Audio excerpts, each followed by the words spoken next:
Yosh, et oui, je sais que la plupart d'entre vous le remarquez, la chaîne a changé de nom. Ce ne sera plus Shizer, mais Shiro, je ne vais pas m'attarder là-dessus puisque j'ai déjà tout expliqué dans l'onglet communauté de la chaîne. Mais je tiens à préciser que ce n'est qu'un pseudo, ma passion, le montage et les vidéos seront toujours pareils, alors ne vous en faites pas là-dessus. Bref, revenons au sujet de la vidéo. Il y a 3 semaines de ça, je vous ai sorti une vidéo sur mes 10 personnages préférés dans les animés, mangas et webtoons. La vidéo vous a tellement plu que vous avez été plus de 500 à commenter là-dessus en dressant votre liste de vos personnages préférés. Alors pour vous remercier pour les 30 000 abonnés sur la chaîne, j'ai comptabilisé tous vos tops, mais vraiment tous vos tops, et j'ai dressé une liste des 10 personnages les plus cités sur les 223 présents dans les commentaires. Et j'ai été agréablement surpris du top car ça se voit que vous avez à peu près les mêmes goûts que moi en termes de perso, alors ça fait grave plaisir. Et juste avant de commencer, je tiens à dire qu'il y aura du spoil dans cette vidéo, alors si je parle d'un perso et que vous n'avez pas vu l'œuvre, passez au suivant, je vous ai mis des timers dans la description. Bref, trêve de blabla, et pour la première fois, salut à tous, c'est Shiro, j'espère que vous allez bien parce qu'aujourd'hui on va lister vos 10 personnages préférés.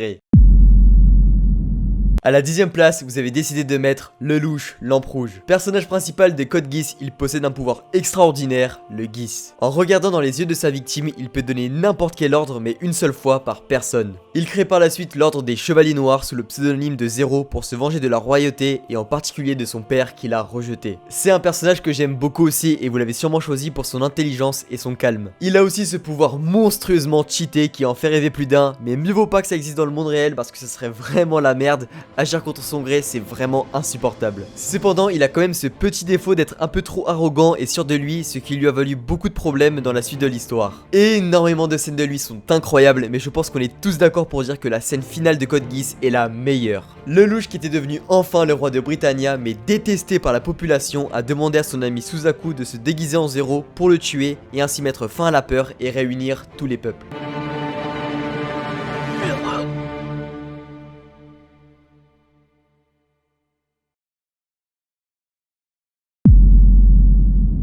A la 9ème place, vous avez choisi Itachi Uchiwa. C'est un personnage incroyable avec sûrement l'histoire la plus triste de tout Naruto. Petit, il était déjà vu comme un génie, meilleur élève de sa promotion, il a directement fait parler de lui dans tout le village à seulement 6 ans. Il obtient par la suite sans difficulté son diplôme de ninja à 8 ans avant tout le monde et à 10 ans, il devient un chunin. Cependant, les années passent et la tension entre les Uchiwa et le village monte tellement que les Uchiwa sont prêts à faire un coup d'état. Et Itachi est au milieu de tout ça, il discute énormément de ce problème avec le 3ème Hokage et ses conseillers. Pour lui, la seule solution pour sauver le village est d'anéantir les Uchiwa, donc son propre clan. Ce qu'il fera à contre-cœur, mais il n'arrivera pas à tuer une seule personne, son petit frère Sasuke Uchiwa. Après ce génocide, Itachi doit s'exiler du village et rejoint par la suite l'Akatsuki pour se réfugier. Sasuke, rien de plus normal, va haïr son grand frère et voudra le tuer pour venger son clan. Mais ce qu'il ne sait pas, c'est que Itachi a fait tout ça pour lui, il voulait que ce soit lui qui le tue pour qu'il devienne un héros et redorer le blason des Uchiwa. Mais tout ça, Sasuke le comprendra au moment de sa mort.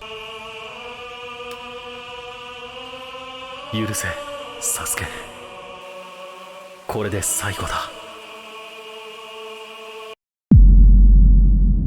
A la 8ème place, vous avez décidé de mettre Kujo Jotaro. Je l'avais moi-même mis dans mon top 10, alors je ne vais pas trop me répéter. Mais je pense qu'on est tous d'accord pour dire que c'est le meilleur Jojo. Viril, calme, intelligent et badass, c'est limite une évidence qu'il soit là. Il joue des rôles primordiaux dans la majorité des parties de Jojo, surtout la partie 3, Stardust Crusader, où il a été introduit. Mais ce qui a fait de lui le personnage emblématique qu'il est aujourd'hui, c'est son combat contre l'un des meilleurs antagonistes de l'histoire, Dio Brando. Tout le monde se souvient de ce combat titanesque de par les morts qu'il y a eu, mais surtout de la détermination du petit-fils de Joseph allant même jusqu'à arrêter le temps.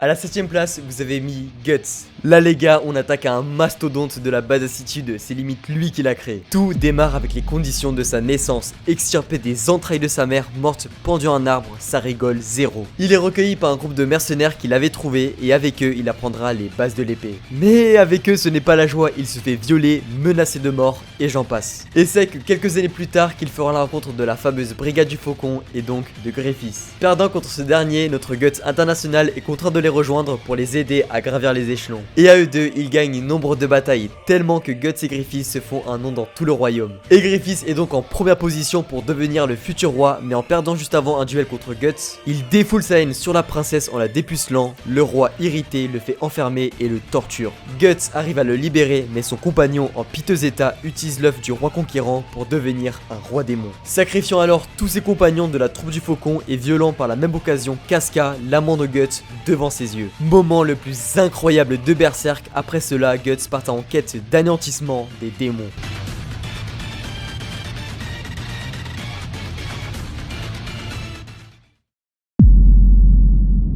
À la 6ème place, vous avez mis le célèbre Naruto Uzumaki. Personnage principal de l'œuvre portant son nom, il a connu une enfance des plus tristes, ayant le démon renard qui a causé de nombreuses pertes dans le village en lui. La grande majorité des habitants de Konoha le détestent, les parents demandent même à leurs enfants de ne pas le côtoyer. Mais ce qui fait la force de Naruto, c'est son Nindo, il n'a jamais abandonné malgré toutes les critiques lancées à son égard. Certes, au début il était complètement nul, mais à force d'entraînement entouré de l'équipe 7 et de son sensei Jiraiya, il s'est hissé au sommet. Un ninja c'est savoir endurer et encaisser, et ça Naruto le comprend très bien. Il a vécu une immense solitude dans le passé et bon nombre de gens importants à ses yeux sont morts. Mais malgré ces immenses peines, il se devait d'être là pour le village, faire revenir Sasuke et surtout réaliser son rêve qui est de devenir Hokage. Naruto nous a appris cette valeur de ne jamais abandonner et c'est ça qui est incroyable avec les animés.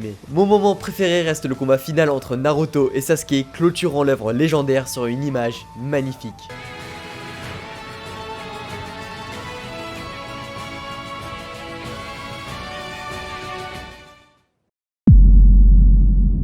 À la 5ème place, vous avez décidé de mettre le meilleur prof au monde, aka Ikichi.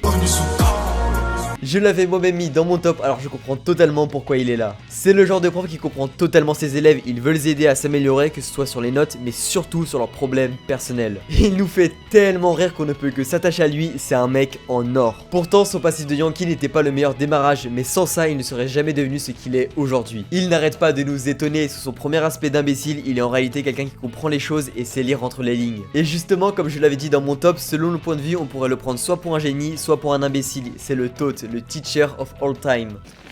Un cobra royal, attention, c'est très dangereux. C'est ça, et t'imagines que je vais te croire. Et d'où il sortirait?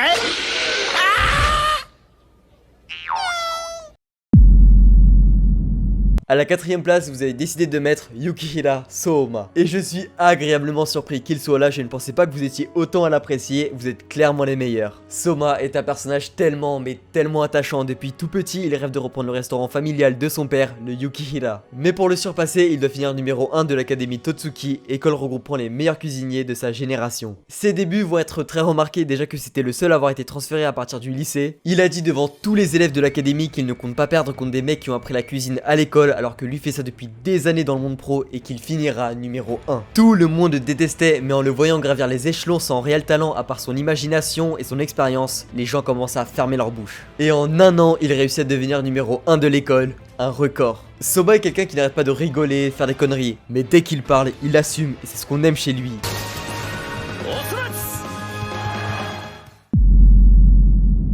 On attaque maintenant le podium avec la médaille de bronze qui est attribuée à Roronoa Zoro. Et ça me fait trop plaisir de le voir ici parce que vous connaissez mon amour pour One Piece. Premier membre iconique des Mugiwara, depuis son plus jeune âge, il fait tout pour devenir le meilleur sabreur au monde. Cependant, capturé par le colonel Morgan, il est sur le point de se faire exécuter. Mais heureusement pour lui, un jeune homme du nom de Monkey D. Luffy est venu le sauver à condition qu'il rejoigne son équipage, ce qu'il accepta. Et c'est en perdant contre Mihawk, le meilleur escrimeur au monde, que Zoro fera la promesse à Luffy de devenir le meilleur, renforçant ainsi leur lien. Zoro a un caractère droit rappelant les samouraïs, il a aussi une force surhumaine, une passion pour l'alcool, mais surtout un excellent sens de l'orientation. Mais il a aussi montré à de nombreuses reprises qu'il tenait énormément à ses Nakama en les protégeant avec sa force. Oui, Zoro est monstrueux et encore plus après les 2 ans. Je ne vais pas citer tous ces moments iconiques tellement la liste est longue, mais je tiens à rappeler son sacrifice contre Kuma, une scène qui nous avait tous bouche bée, représentant la badassitude par excellence.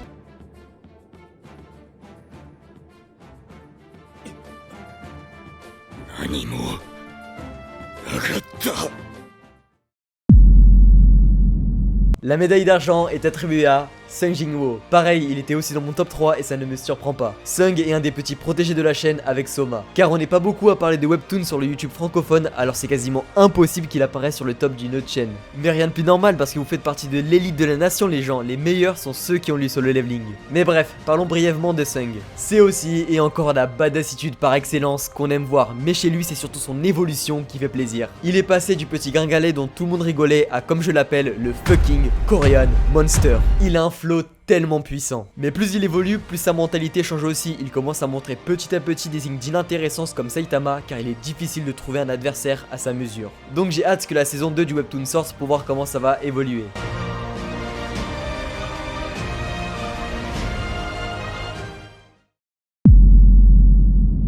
Et la médaille d'or revient encore une fois au futur roi des pirates, Monkey D. Luffy. Ça me fume en fait, on a les mêmes goûts, vous êtes les bros. Moi, comme je l'avais dit dans mon top, c'est mon soleil du monde des animés, mangas, etc. C'est avec lui que j'ai découvert le monde des animés et sûrement que je suis là à vous faire des vidéos aujourd'hui. Je ne pense pas que c'est aussi le cas de tous ceux qui l'ont choisi, mais pour une partie d'entre vous, ça l'est. Et rien de plus normal, il nous donne le sourire, nous invite à voyager, nous fait rigoler, pleurer et j'en passe. C'est le genre de personnage comme Goku qui traverse les générations et qui les rassemble, et ça n'a pas de prix.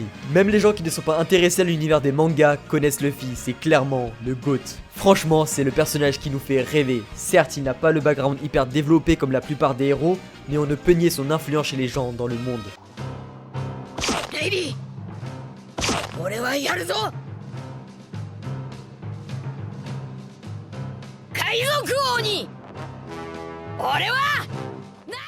Voilà, ce sera tout pour cette vidéo. Si la vidéo t'a plu, n'hésite pas à liker, commenter et à t'abonner, ça me ferait grave plaisir. J'ai aussi mon Twitter et mon Instagram si vous voulez discuter avec moi ou autre, je suis tout le temps dessus. Et pour finir, j'ai aussi mon Discord avec plusieurs fans d'animé avec qui discuter et diverses animations, je vous mets tous les liens dans la description. Allez, quant à moi je vous dis à la prochaine, c'était Shiro, ciao.